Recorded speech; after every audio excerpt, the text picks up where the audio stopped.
তোমরা কি চিনতে পারছো? এটা কিন্তু খেজুরের রস। তোমরা কে কে খেয়েছো কমেন্ট করে অবশ্যই জানিও। তো আমি একটু খেয়ে দেখি। সকাল সকাল খেজুরের রস খাওয়ার পর দেখো চলে এলাম কাঁকড়া কাটা দেখতে। তো কাঁকড়া কাটাটা কিন্তু ভীষণই একটা কঠিন কাজ আমার মনে হয়। তোমরা কারা কারা কাঁকড়া খেতে পছন্দ করো কমেন্ট করে কিন্তু অবশ্যই জানিও। তো এখানে কিন্তু মেয়ে কাঁকড়া কোনটা ছেলে কাঁকড়া কোনটা সেটাই বলা বলি হচ্ছিল। আজকের লাঞ্চের মেনুতেও কিন্তু অনেক কিছু ছিল। এখানে দেখো মাটির আলু দিয়ে ভেটকি মাছ দিয়ে ঝোল, তারপর দেখো এখানে আছে মোচা দিয়ে চিংড়ি মাছ দিয়ে ঘন্ট, এখানে আছে তেলাপিয়া মাছের ঝাল, তারপর আছে এখানে কাঁকড়ার ঝাল, এটা তোমাদেরকে প্রথমেই দেখালাম। তো এগুলো ছিল আজকে লাঞ্চের মেনুতে। তো দুপুরের খাওয়া দাওয়ার পর আমরা একটা জায়গায় গেছিলাম, তো পুরো ভিডিওটা দেখতে থাকো। তো দেখো আমরা এখন এসেছি খুব সুন্দর একটা জায়গায়, সপরিবারে সবাই মিলে এসেছি। এই দেখো পরপর এই যে আর কই আর বেরোচ্ছে না, অনেক দূরে।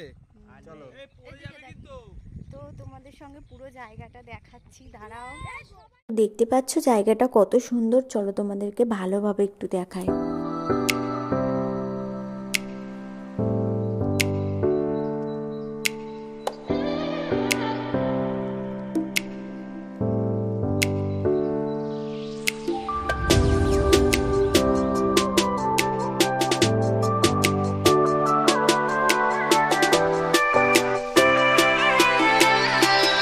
দেখো রাস্তা ছিল না, তাই কিন্তু বাস দিয়ে একটু সাগর মতো করা ছিল। তারপর দেখো এখানে নৌকা, অনেক দিনের ইচ্ছে ছিল একটু নৌকাতে উঠবো, তো সেই ইচ্ছাটা পূরণ হয়ে গেল। তো তোমরা তো শর্টসে এই ভিডিওগুলো আগেই দেখে নিয়েছো, যারা যারা এখনো দেখোনি তারা কিন্তু এক্ষুনি গিয়ে আমার চ্যানেলের ভিতরে যাও, গিয়ে শর্টস ছাড়া আছে সেগুলো দেখে নাও, আশা করছি সবার খুব ভালো লাগবে। তো দেখো এখানে একটু ফটো তোলার চেষ্টা করা হচ্ছিল, কিন্তু ফটো ভিডিও রিলস করে তারপর চলে গেলাম বাড়িতে।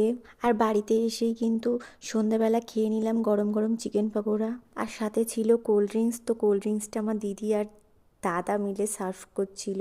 তো আজকের ভিডিওটা এই পর্যন্তই, তোমাদের কেমন লাগলো জানিও, আর আমার চ্যানেলটিকে সাবস্ক্রাইব করে দিও। আজকের মতন টাটা, দেখা হবে পরের ভিডিওতে।